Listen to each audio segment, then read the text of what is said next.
கடையிலிருந்து வீடு வரை வந்து எங்கள் வீட்டின் கைமணத்தில் உருவான நாட்டுக்கோழி குழம்பு. வெல்கம் டு நம்ம வீட்டு வெரைட்டிஸ். எங்கள் வீட்டு ரெசிபீஸ் ரொம்ப சிம்பிளாகவும் ஈஸியாகவும் டேஸ்ட்டாகவும் இருக்கும். ட்ரை பண்ணி பார்த்துட்டு கமெண்ட் பண்ணுங்கள். வாங்க இன்றைக்கி நாட்டுக்கோழி குழம்பு எப்படி செய்கிறதுன்னு பார்க்கலாம்.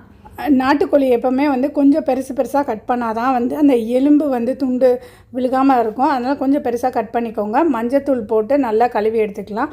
ஒரு குக்கரில் நல்லெண்ணெய் சேர்த்துட்டு பட்டை, லவங்கம், சோம்பு, ஏலக்காய் இதெல்லாம் சேர்த்துட்டு சின்ன வெங்காயம், நம்மளுக்கு கிரேவி எவ்வளோ தேவையோ அதுக்கேற்ற மாதிரி சின்ன வெங்காயம் கட் பண்ணி இதோட சேர்த்துக்கலாம். இந்த அளவுக்கு கலர் சேஞ்ச் ஆனதுக்கப்புறமா 1.5 டேபிள் ஸ்பூன் இஞ்சி பூண்டு பேஸ்ட்டு சேர்த்துக்கிறேன். இஞ்சி பூண்டு பேஸ்ட்டு சேர்த்து ஒரே ஒரு கலர் மட்டும் கிளறிட்டு நம்ம மஞ்சப்பொடி போட்டு கழுவி வச்சுருந்த நாட்டுக்கோழியை இதோட சேர்த்துக்கலாம். நாட்டுக்கோழி இந்த இஞ்சி பூண்டு பேஸ்ட்டோட வதங்கும் போது கொஞ்சம் வதக்கணுன்னா அந்த கவிச்சி வாடெல்லாம் அடிக்காமல் இருக்கும். அதனால் ஒரு 2-3 நிமிஷம் நல்லா வதக்கி எடுத்துக்கலாம். இதுக்கு தேவையான அளவு உப்பு, நான் 2 தக்காளி கட் பண்ணி வச்சுருக்கேன், இதையும் சேர்த்துட்டு நல்லா வதக்கி எடுப்போம். தண்ணியெல்லாம் ஊற்ற தேவையில்லை. இந்த தக்காளியில் இருக்க தண்ணி, இந்த கறி வதக்கும் போது வர தண்ணி அதுலேயே பாதி வெந்துடும். இந்த கறி தக்காளியெல்லாம் நல்லா வதங்கிருச்சு பாருங்கள். இப்போ நம்மளுக்கு குழம்புக்கு எவ்வளோ மிளகாப்பொடி தேவையோ அது சேர்த்துக்கலாம். நான் 2 டேபிள் ஸ்பூன் மிளகாப்பொடி, 1 டேபிள் ஸ்பூன் சிக்கன் மசாலா இதை சேர்த்து இன்னும் ஒரு 2 நிமிஷம் நல்லா வதக்கிக்கிறேன்.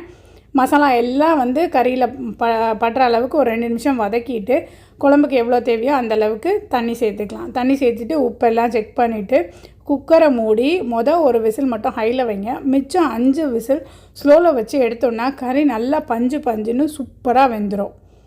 இந்த கறி துண்டை சின்னதாக கட் பண்ணியிருந்தோன்னா சின்ன எலும்பு துண்டுகள் அங்கங்கே கிடக்கும்.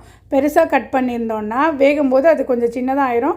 அதே மாதிரி அந்த சின்ன எலும்பு பீஸ் ரொம்ப இருக்காது. இப்போ கறி நல்லா வெந்துருச்சு.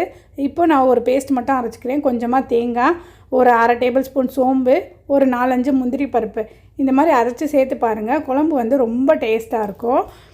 நல்லா நைஸ் பேஸ்ட்டாக அரைச்சி எடுத்துகிட்டு வந்தாச்சு. இதை குழம்புல ஊற்றிடலாம். கொஞ்சமாக தண்ணி கலந்து ஊற்றிக்கோங்க.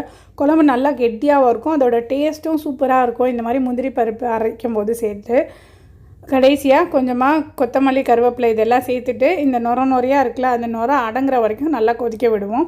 கடைசியாக நான் 1 டேபிள் ஸ்பூன் சீரகம், 1 டேபிள் ஸ்பூன் சோம்பு, 1 டேபிள் ஸ்பூன் மிளகு இது எல்லாம் வறுத்து அரைச்சி வச்ச பொடி வச்சுருக்கேன். அதை 1 டேபிள் ஸ்பூனுக்கு சேர்த்துட்டு ஒரு 2-3 நிமிஷம் நல்லா கொதிக்க விட்டு இறக்கணுன்னா அட்டகாசமான நாட்டுக்கோழி குழம்பு ரெடி ஆகிடுச்சு. இட்லி, தோசை, சாதம், சப்பாத்தின்னு எல்லாத்துக்கும் சூப்பராக இருக்கும். ட்ரை பண்ணி பார்த்துட்டு உங்கள் கமெண்ட் சொல்லுங்கள்.